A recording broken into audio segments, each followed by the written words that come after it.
उगाचच कौतुक झाले आज. फार वेगळ्या भूमिकेत आहे आज. खरं तर ज्यांनी मला प्रश्न विचारायचे आणि ज्यांनी मला प्रश्न विचारत मला मोठं केलं म्हणजे पारगावकर सर आहेत, हेमंत काका आहेत, उषा आत्या, माझी आई सविता आत्या, मागे वर्षा काकू दिसत आहेत. यांच्या मुशीतनं मी मोठी झाले आहे आणि आज मी त्यांच्या समोर बसून परिमलाताई सारख्या ज्येष्ठ व्यक्तींना प्रश्न विचारणारे. खूप दडपण आहे. सगळ्यांची परवानगी घेते.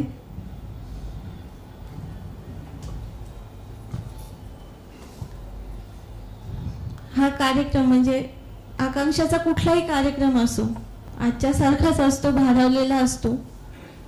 आणि जे स्वतःला निरोगी म्हणतात, तंदुरुस्त म्हणतात, त्यांना खाली आणायचं काम हा कार्यक्रम करतो असं मला नेहमी वाटतं. म्हणजे परिमलाताईंनी हिमालय चढला आणि मला जमिनीवर आणलं. करूया सुरुवात. परिमलाताई, मला असं विचारायला वाटतंय की अबिलिटीज रिडिफाईन्ड आणि सुभाष चिटणीसांचा अपंग नवे अभंग याबद्दल तुम्हाला काय सांगावं वाटेल परिमलाताई? मला वाटतं मी बोलायच्या आधी आज जागतिक पांढरी दिन सुरक्षा दिन आहे आणि मी सर्वांना शुभेच्छा देते.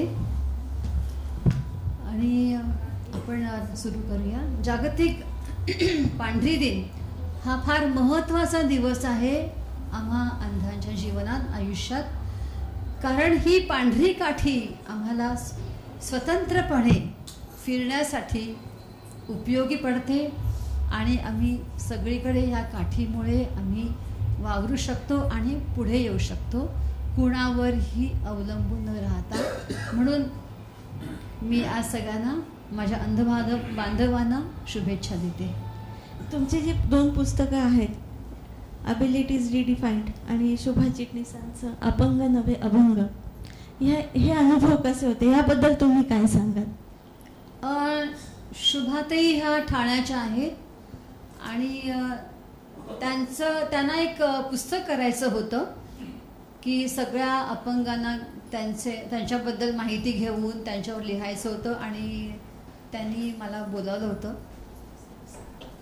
तर त्यावेळेला त्यांना काही माझे अनुभव हवे होते किंवा कसं मी आज पुढे आले किंवा शिकत आले, शाळेतले अनुभव, कॉलेजमधले अनुभव, तर त्याच्याबद्दल त्यांना लिहायचं होतं. आणि मी आणि आणखीन काही लोकांचे त्यांनी अशी माहिती घेतलेली आहे. तर ह्या पुस्तकामुळे असं एक अनुभव आहे की जेव्हा लोक वाचतात अशी पुस्तकं, आता जसं सविताने सांगितलं की क्रिएटिंग अवेअरनेस, आपण समाज जागृती करतो आणि प्रत्येक वेळेला आपण लोकांना बोलवून मुलाखत घेऊन समाज जागृती करू शकत नाही. तर असं जे काही लिखाण असतं, ज्या पेपरमध्ये आर्टिकल्स असतात किंवा पुस्तकामध्ये माहिती असते, ती वाचून सुद्धा लोकांपर्यंत एक जागृती निर्माण होते. पण काही वेळेला असंही अनुभव येतो की नुसतं वाचून हा ठीक आहे असे म्हणणारे लोक आहेत. तर अशी पुस्तकं दोन्ही प्रकारच्या, एक जागृती निर्माण होते किंवा कधी कधी लोक हा ठीक आहे असे काही काय करायचे मला, आहे अशी लोक आम्ही बघतो काठी घेऊन चालत असतात रस्त्यातून, असेही काही उद्गार ऐकलेले आहेत मी. आणि पण याच्यामुळे आपण दुःखी किंवा नर्वस किंवा असं काही होऊ नये, विचलित होऊ नये की असं लोकांनी म्हटलं तर आपल्याला काय वाटेल.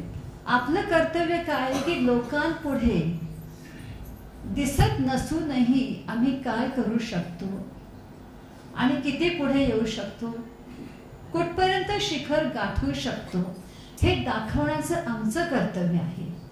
आणि या पुस्तकाच्या रूपाने तुम्ही खूप लोकांपर्यंत पोहोचलात. असं म्हणता येईल आपल्याला. नक्कीच सकारात्मक पोहोचता आलं तुम्हाला या पुस्तकांच्या निमित्तानं असं आपल्याला म्हणता येईल. हो, पुष्कळ लोकांनी ते पुस्तक वाचलेलं आहे, त्याचे अभिप्राय मला मिळालेले आहे आणि त्यांना आणखीन एक पुस्तक करायचं होतं, पण मी त्याला म्हटलं आता नको, एक झालं बस झालं. खरं तर परिमलाताईंच्या ह्या सगळ्या प्रवासामध्ये त्यांना खूप पुरस्कार मिळाले आहेत. 1986 साली त्यांना पहिला पुरस्कार मिळाला. भारताचे व्हाईस प्रेसिडेंट तेव्हाचे शंकर दयाळ शर्मा यांच्या हस्ते त्यांना पहिला पुरस्कार मिळाला होता. तर ह्या पुरस्कारानंतर तुमची भावना काय होती? तुम्हाला नेमकं तेव्हा काय वाटलं? नाही, तुम्ही मला आणखीन एक प्रश्न विचारला होता की एबिलिटी इज रिडिफाईन्ड. हा जो दिल्लीला एक कॉन्फरन्स होती, all India confederation of the blind, त्या संस्थेचं नाव, आणि त्यांनी मला पहिल्यांदा त्या संस्थेने मला एनकरेजमेंट किंवा प्रोत्साहन दिलं पुढे येण्यासाठी. आणि जेव्हा त्यांनी बघितलं की मी मलेशियाला गेले होते लिडरशिप ट्रेनिंग प्रोग्रामला आणि परत आले मी, तेव्हा त्यांनी मला त्यांच्याकडे लिडरशिप ट्रेनर म्हणून बोलावलं होतं. आणि जेव्हा ही कॉन्फरन्स होती तेव्हा 40 लोकांचे त्यांना इंटरव्ह्यूज त्या पुस्तकात. त्याच्यासाठी मी पुढे येणारच आहे मॅडम, म्हणजे त्या संदर्भात मी विचारणारच आहे तुम्हाला.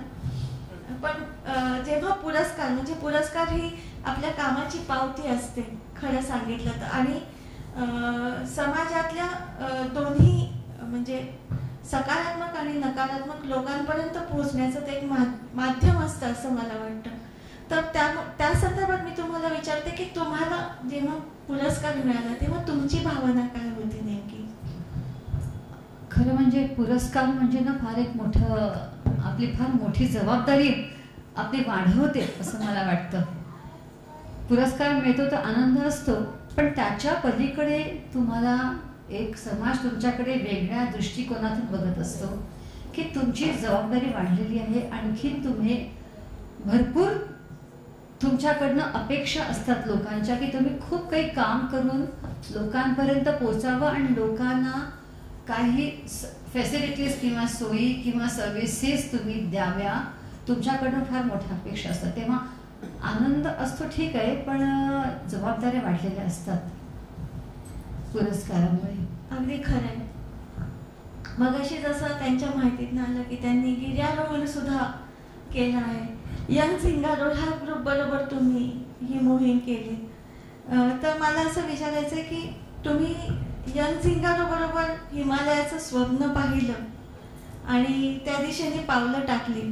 तर त्यांच्या सोबतचा तुमचा एखादा गमतीशीर किस्सा काही आठवत असेल तर तो आमच्या बरोबर प्लीज शेअर करावा. माझा स्वभाव असा आहे की मला खूप फिरायला आवडतं, मित्रमैत्रिणी करायला आवडतात. आणि जेव्हा माझे मित्र जात असायचे ट्रेकला की त्यांच्याबरोबर मी जात होते. आणि मी बरेचसे आपले सह्याद्रीमधले हरिश्चंद्रगड आहे, सुधागड आहे, कळसुबाई जो महाराष्ट्रातला मोठा सर्वात उंच गड आहे 5000 फुटाचा, हे मी सगळे गड केले होते त्यांच्याबरोबर. आणि यंग झिंगारोचं 10 वर्ष पूर्ण झाली होती आणि म्हणून त्यांना ब्लाइंड लोकांना बरोबर घेऊन जायचं होतं. त्याच्या आधी एक ट्रेनिंग प्रोग्राम करायचा होता, Himalayan mountain adventure training in mountaineering, Himalayan institute of Darjeeling मधून. तर तिथे माझं नाव गेलं होतं आणि ते बघितल्यावर यंग झिंगारोने मला हिमालयन एक्सपिडिशन साठी सिलेक्ट केलं आणि मी 17,500 फुटापर्यंत. बापरे, जोरात टाळ्या झाल्या पाहिजे. 17,500 फुटापर्यंत मी वरती, आम्ही क्षितिधर म्हणून एक शिखर आहे, तर तिथपर्यंत मी गेले होते. त्याची तयारी, परत त्याचे वर जाण्यासाठी तुमचे ठराविक लोखंडी शूज घालायला लागतात, तुम्हाला आयसॅक्स घ्यायला लागते. आणि त्याची गंमत म्हणजे तिथे तुम्हाला बर्फातच, आमचे काही ग्रुप होते, बर्फात बर्फातच खोदून खोदून एक मोठं किचन तयार केलं होतं. बर. हो, कारण सकाळी चहा तर सगळ्यांना लागणारच आहे, पण तुम्ही कितीही तिथे हे करा, चहाला 2-3 तास लागायचं ते पाणी उकळायला बर्फात असल्यामुळे. आणि टेंटमध्ये झोपायचं, तुम्ही कितीही तिथे ब्लँकेट्स घाला, कॅरी मॅट्स घाला, पण थंडच असायचं, त्याचा काही उपयोग असायचा नाही. तेव्हा तो एक मजेदार अनुभव मला मिळाला की कसं हे आमचे मित्रमैत्रिणी करतात कामं. आणि एकदा की त्यांनी मला सांगितलं की तू आज चहा कर. आणि म्हटलं बापरे, सकाळी उठायचं 5 वाजता आणि ते सगळे बोटं, म्हणजे ते पाणी म्हणजे ना तुमचे अक्षय काय म्हणतात त्याला, नम करून टाकतात तुमची बोटं, तुम्हाला बोटं हलवताच येत नाही. आणि त्यांनी मला ड्युटी दिली होती. अरे बापरे म्हटलं. मग तरी पण मी कशी तरी उठले सगळ्यांच्या आधी आणि रस्ता शोधत शोधत किचन, आता नेमकी पडायची का तेवढ्या मोठ्या ते खोदलेलं बर्फाचं ते किचन केलं होतं मोठं, अगदी खालपर्यंत खोदलं होतं त्यांनी. आणि तिथे जायचं होतं आणि मला काही कळेना काय करावं होता. आणि स्टोव कसा पेटवायचा, गॅस स्टोव तर स्टोवच होता तिकडे, गॅस बिस तर काही नव्हतं. आणि मी छानपैकी तिथे चहा साखर शोधत, त्यांनी मला काहीही दाखवलं नव्हतं. नाही, पण तूच करायचंय. आणि त्याच्यामुळे मला खूप वेळ लागला सगळं शोधायला. असं सांगितलं तर बरं झालं असतं मला, पण शोधून शोधून मग चहा कुठे, मग साखर, मध्ये पाणी भरायचं. ते पाणी म्हणजे इतकं गार बर्फच नुसता असायचा तो, आणि तो स्टोववर ठेवायचा. आणि मला कळत नव्हतं की मला सगळे बघतायत म्हणून. मला कोणी सुपरवाइज करते किंवा कोण माझ्यावर लक्ष ठेवतंय, तर मला बघत होते सगळेजण मी काय करते ते.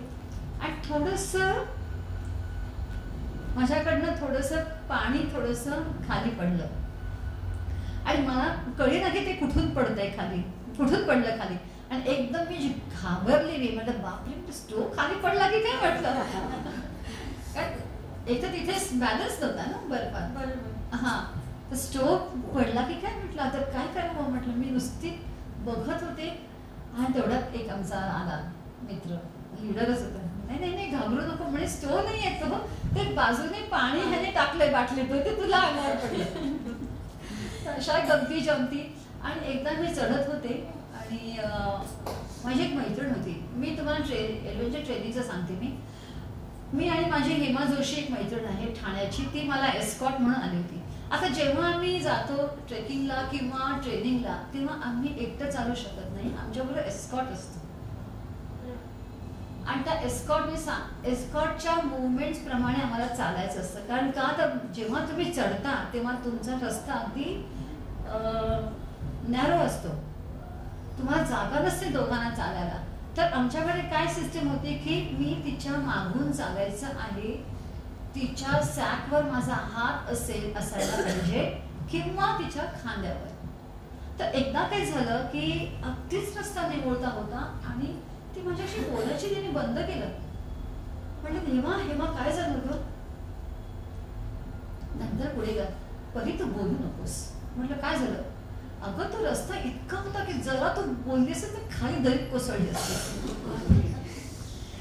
तर म्हणे एवढं लक्ष म्हणजे आपल्या एस्कॉर्टला आणि आपल्याला खूप शांतपणे विथ पेशन्स आणि अगदी चालायला लागतं माउंटेनिअरिंगला. आणि त्याच्यामुळे ती एक गंमत. आणि पुढे मला आणखीन एक गंमत सांगायची, म्हणजे गंमत नाही, मी काय आनंद घेतला त्या माउंटेनिअरिंग पासून की वरती गेल्यावर मी जेव्हा मी लहान असताना कॉन्व्हेंटला शिकले होते 5वी पर्यंत 7वी पर्यंत. आणि तिथे मला एक कविता होती रॉबर्ट फ्रॉस्टची की जेव्हा बर्फाचे थेंब पानावर पडतात तेव्हा ते चांदीसारखे चमचमतात. तर त्या कवितेची मला तेव्हा आठवण झाली. मी म्हटलं हेमा, आता जर तुला कधी काही दिसलं ना झाड बीड एकदम, आणि एकदम 10,000वर तुम्हाला झाडं फार कमी असतात, नाही वृक्षपत्र असतं, कॉनिफरस असतं, तर तेव्हा मला जरा तू सांग की ते पान आलं की मला सांग की त्याच्यावर पडलेला बर्फाचा थेंब किंवा खडा बारीकसा असेल तर मला तू दाखव. तर तिने सांगितलं का. म्हटलं हा असं असं आहे. आणि तुम्हाला माहिती आहे हिमालय इतका लहरी असतो की क्षणातच तो इतका वादळ निर्माण करतो, क्षणातच बर्फ पडतो, क्षणात पाऊस पडतो. आणि त्यावेळेला नेमका तो क्षण आला की तो बारीक बारीक बर्फाचा पाऊस पडत होता आणि तिने मला दाखवलं. जेव्हा मी त्या पानाला हात लावला तेव्हा मला इतकं वेळ भरून आलं ना ते कविता आठवलं. तो स्पर्श, तो बारीकसा थेंब त्या पानावर, आणि ते मी कल्पना करत होते की हा चांदीसारखाच चमचमतोय. सुंदर. आणि असे अनेक क्षण मी भुर्जपत्र बघितलं तिथे. आणि माझ्या एका मित्राने मला त्या भुर्जपत्रावर एक पत्र छान लिहून दिलं होतं. हे सगळं इतकं काव्यात्मक आहे.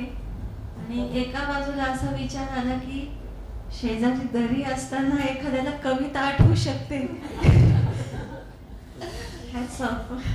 खूप छान. म्हणजे माझं माउंटेनिंगचं मला फारच आवडलं. आणि एकदम वरती ते क्रॅम्पॉन्स घेऊन जायचे, आयसॅक्स हातात, कारण तेव्हा तुम्हाला एस्कॉर्ट घेता येत नाही, तुम्हाला स्वतः चढायचं असतं ते आयसॅक्स घेऊन. आयसॅक्स म्हणजे बर्फात ते रोवून रोवून तुम्हाला वर चढायचं असतं.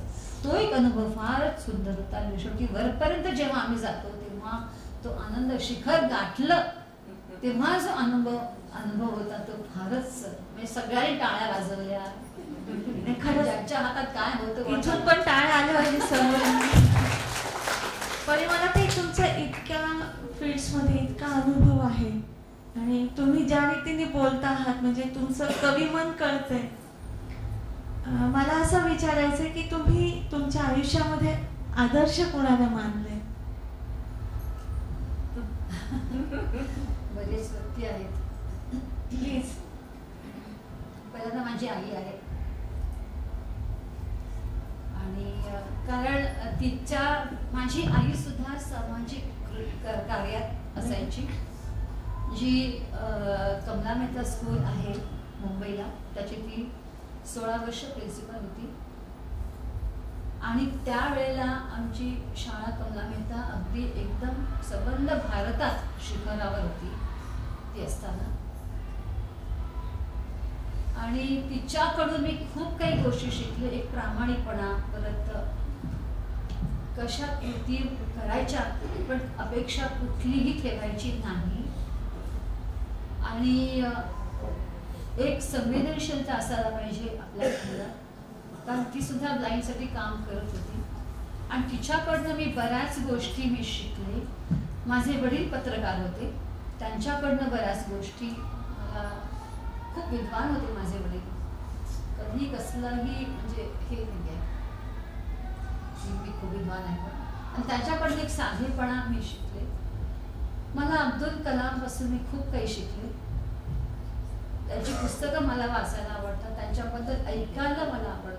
त्यांचं जे वागणूक, त्यांची लाईफस्टाईल जी होती ती फारच सुंदर होती, अतिशय साधी राहणी. त्याच्यामुळे मला थोडेसे काही गोष्टीमध्ये मी आदर्श घेतले आहेत. अशा अनेक व्यक्ती आहेत की ज्यांच्यामुळे मी खूप काही शिकले आहे. किती नावं घेऊ मी. खरं तर असं आहे की तुम्हीच आज इतक्या जणांचे आदर्श आहात की, आणि आज पण इथं बसलेले सगळे तुमच्याकडून खूप काही घेऊन जाणार आहेत. खरं सांगते, तुमच्या आयुष्यातला सगळ्यात एक मोठा टप्पा आहे स्नेहांकितचा.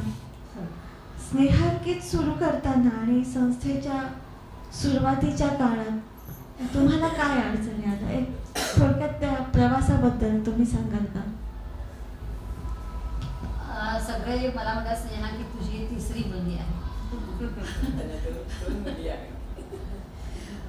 आणि काय झालं, जेव्हा तुम्ही स्वतः अनुभव घेता तुमच्या आयुष्यात, तुमच्या शिक्षणात, तुम्हा कोणाला पुढे येण्यासाठी काही संकट किंवा अडचणी येतात आणि जेव्हा आपण त्या सहन करतो आणि त्या दुसऱ्यांना सहन कराव्या लागू नये, हा जेव्हा आपल्या मनात भावना निर्माण होते तेव्हा आपण काहीतरी करायचा प्रयत्न करत असतो.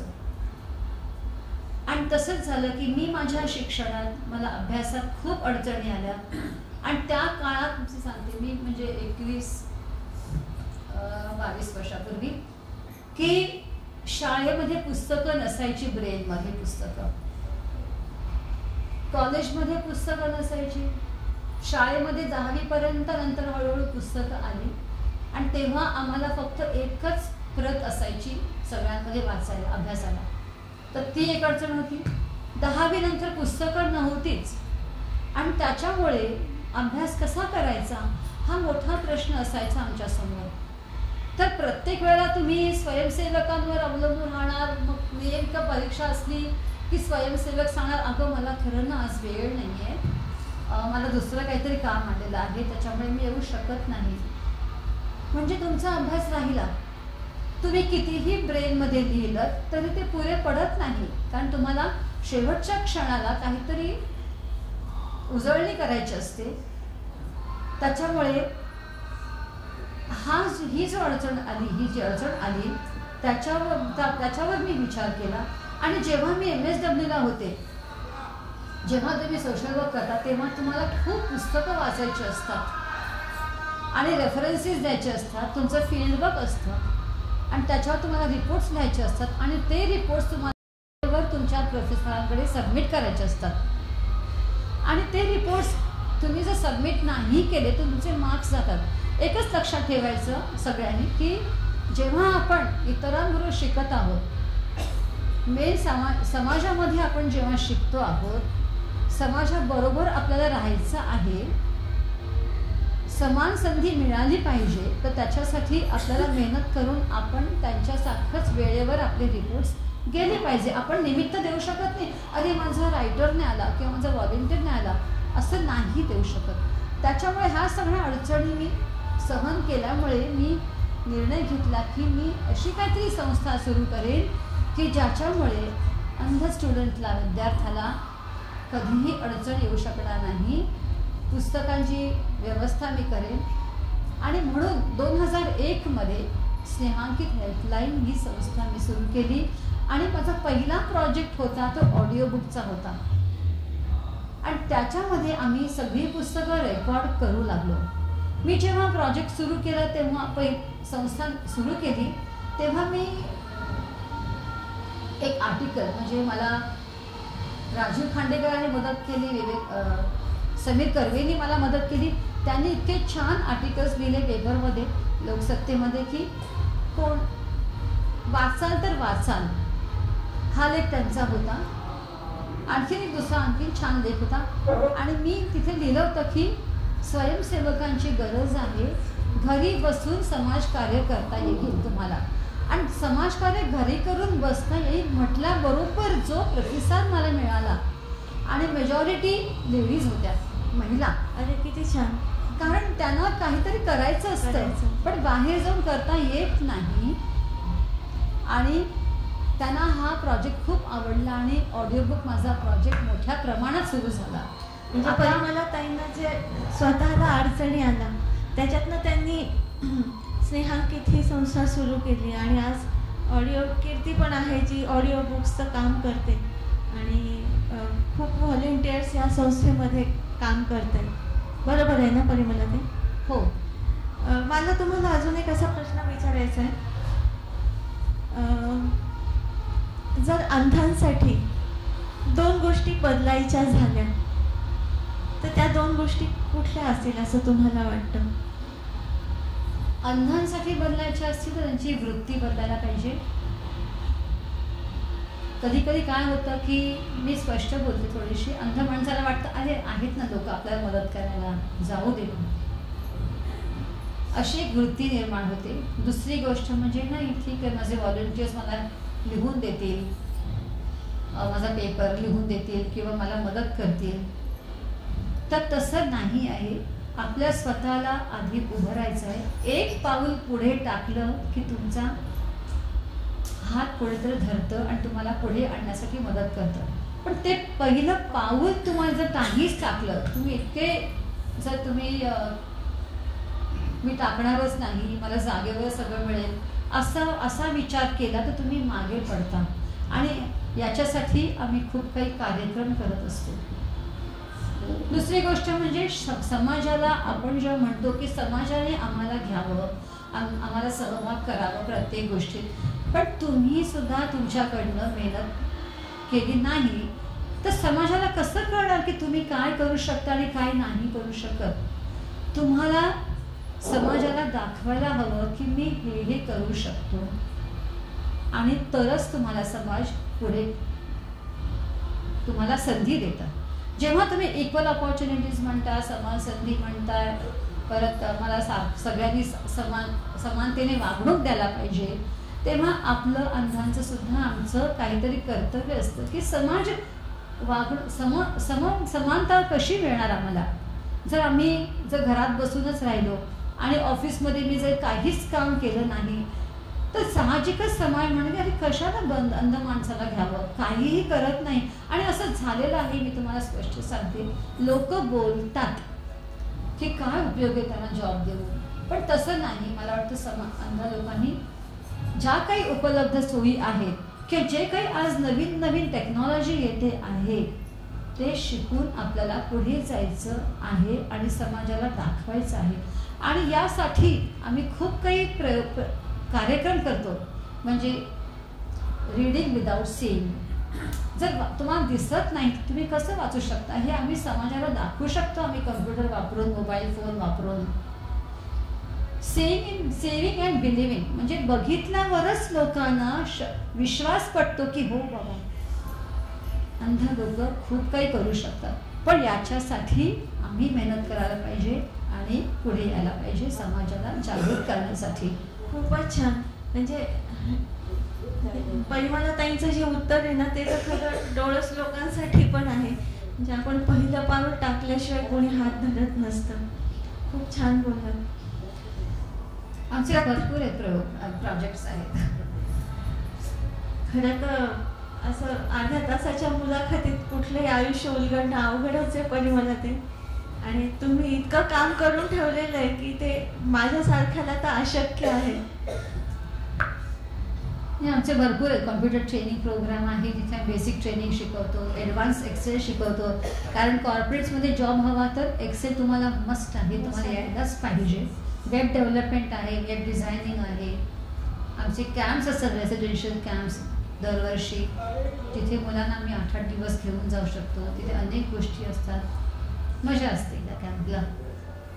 परिमलाताई खरं तर प्रत्येकाच्याच आयुष्यात खचून जाण्याचे खूप क्षण येत असतात. एका पॉइंटला असं वाटतं की सगळं सोडून द्यावं आणि कुठेतरी मग आपला स्वाभिमान किंवा आपलं स्वत्व इथपर्यंत आपण पोहोचायला सुरुवात होते आणि मग तिथून पुढं लढा पार्ट 2 सुरू होतो.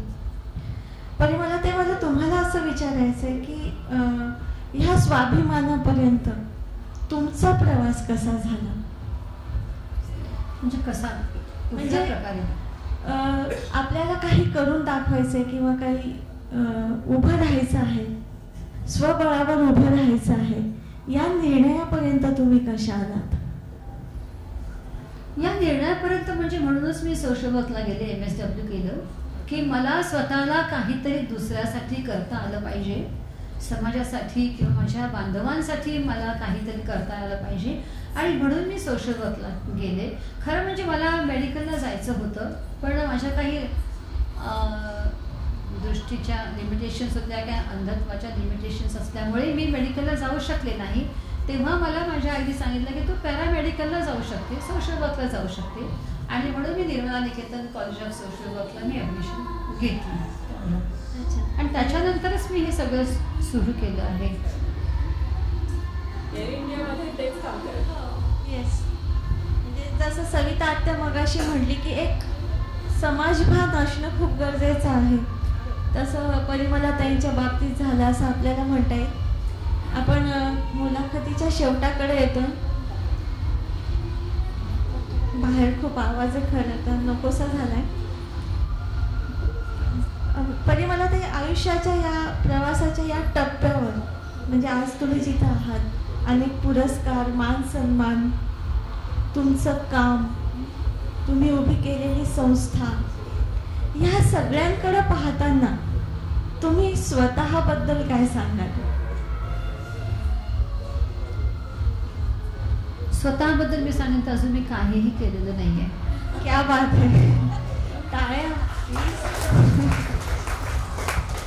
खरंच म्हणजे मला अजिबात समाधान नाही आहे माझ्या कार्याबद्दल. मला खूप काही करायचं आहे. म्हणजे तेवढं अजून मी काही केलेलं नाही असं मला नेहमी वाटत असतं. आपण काहीच केलं नाही 21 वर्ष. आता 22 वर्ष नुकतीच झाली 21 ऑगस्टला. 21 ऑगस्टला माझा वाढदिवस असतो, त्या दिवशी मी सुरू केली संस्था. आणि आत्ता 22 वर्ष झाली. सविताने मगाशी सांगितलं त्यांच्या संस्थेला 21 झाली, माझ्या संस्थेला 22 झाली. पण सविताने खूप काही केलेलं आहे, मी अजून काही केलेलं नाही. खूप छान. परिमला ताई, तुमच्याकडनं खूप काही शिकलो आहोत आज. आणि आम्ही तर इतके सर्वार्थाने लहान आहोत. म्हणजे मी इतकी लहान आहे आणि मला सविता त्यांनी इतकी मोठी जबाबदारी दिली. मी तिचे खूप मनापासून आभार मानते. आणि म्हणजे आत्या म्हणजे आम्ही कुटुंबच आहोत, त्या सगळ्यांच्या वतीने आणि आकांक्षाच्या वतीने तुम्ही आज खास इथं आलात आमच्यासाठी, म्हणून मी आकांक्षातर्फे तुमचे मनापासून आभार मानते. धन्यवाद. धन्यवाद.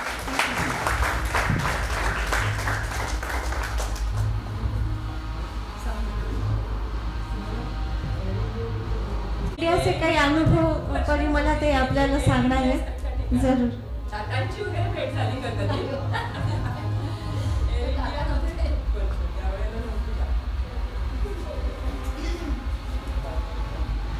एअर इंडियामध्ये मी 84 साली लागले 1 मार्च आणि मी 15 साली रिटायर्ड झाले. रिटायर्ड होताना मी सिनियर मॅनेजर मेडिकल वेलफेअर म्हणून रिटायर झाले. आणि काय होतं की आताच मी म्हटलं की आताच आपल्याला सविताने सांगितलं की जॉब्स मिळणं फार कठीण असतं. जेव्हा तुम्ही खूप शिकता, तुमच्यावर विश्वास नसतो समाजाचा, कंपनीचा तुमच्यावर विश्वास नसतो. त्या काळात अजिबात विश्वास नव्हता आणि तुम्हाला कोणीतरी मदतगार हवा असतो. त्यावेळेला तुमचे सगळे टॅलेंट्स बघून, तुमचं शिक्षण बघून कोणीतरी मदत केली तर तुम्हाला जॉब मिळतो. आणि त्याचप्रमाणे मला कोणीतरी मदत केली, कारण माझं क्वालिफिकेशन होतं आणि मला रिफ्यूज केलं गेलं होतं. तर मला आपले जे क्रिकेटर विजय मर्चंट, तर त्यांनी मला मदत केली. त्यांनी शब्द टाकला होता एअर इंडियाच्या MDला आणि त्याच्यामुळे मला हा जॉब मिळाला. आणि दुसरी गोष्ट म्हणजे मला सोशल वर्करची त्यांनी पोस्ट दिली नाही आधी, ते assistant to medical social worker. मग तिथे थोडासा वाद झाला की मी इतकी क्वालिफाईड असताना मला assistant to medical social worker. मग तिथे थोडंसं हे झालं, आर्ग्युमेंट झाली, वाद झाला, चर्चा झाली, सगळं झालं. शेवटी मग ती मला पोस्ट मिळाली. आणि तिथे माझं काम होतं की एअर इंडियातला स्टाफ जो असतो त्यांचे मेडिकल प्रॉब्लेम्स बघण्याचे. आता प्रत्येक कंपनीमध्ये काही नियम असतात. एक ब्लड डोनेशन कॅम्प असतो, त्यावेळेला फॅमिली प्लॅनिंग कॅम्प्स असायचे. अल्कोहोलिक अनॉनिमस म्हणजे ज्यांना व्यसनमुक्त करायचं त्यांच्यासाठी काही काउन्सिलिंग असतात, ग्रुप्स असतात. अल्कोहोलिक अनॉनिमस एल-अनॉन ग्रुप असतो. तर ह्या सगळ्या ग्रुप्समध्ये ग्रुप ऑर्गनाईज करायचे मी करायची. आणि ज्या स्टाफला जर मेडिकल प्रॉब्लेम्स असेल किंवा हार्ट सर्जरी आहे किंवा आणखी कुठलेही प्रॉब्लेम्स असेल, त्यांचं हॉस्पिटलायझेशन कसं करायचं, प्रत्येक हॉस्पिटलशी कॉन्टॅक्ट करायचा, कोऑर्डिनेट करायचं, डॉक्टरांशी बोलायचं आणि त्या पेशंटबद्दल सांगायचं, त्याची चौकशी करायची कसा आहे पेशंट, आणि ते आमच्या मेडिकल डिपार्टमेंटच्या डॉक्टर्सना कळवायचं. एअर इंडियाचे मेडिकल डिपार्टमेंट म्हणजे एक मिनी हॉस्पिटल, जिथे सगळ्या सोयी म्हणजे पॅथॉलॉजीपासून सगळं, एक्सरे, आमचे डॉक्टर्स इथे असायचे आणि हे सगळं आमच्या डॉक्टर्सना इन्फॉर्म करायचं. म्हणजे इथे माझा दुवा असायचा डॉक्टर्स, हॉस्पिटलचे डॉक्टर्स आणि मेडिकलचे डॉक्टर्स. आणि त्यातूनही काही नियम पाळून पेशंटला ॲडमिट, प्रत्येकाचं एन्टायटलमेंट असतं हॉस्पिटलायझेशन करताना. तर ते सगळं बघून माझं जास्त काम एअर इंडियामध्ये टेलिफोनवरच असायचं. जर त्या काळात मला जर कम्प्युटर त्याने दिला असता तर मी आणखीन खूप काही काम करू शकले असते. पण मला कम्प्युटर दिला नाही एअर इंडियाने, कारण त्यांना ते पटलं नाही. पण मी ही सगळी कामं मी करत करत 15 मध्ये सिनियर मॅनेजर मेडिकल वेलफेअर म्हणून रिटायर झाले.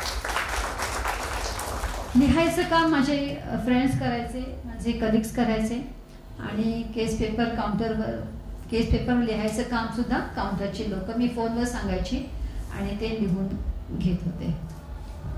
एकदा परिमला त्यांसाठी जोरदार टाळ्या झाल्या पाहिजे.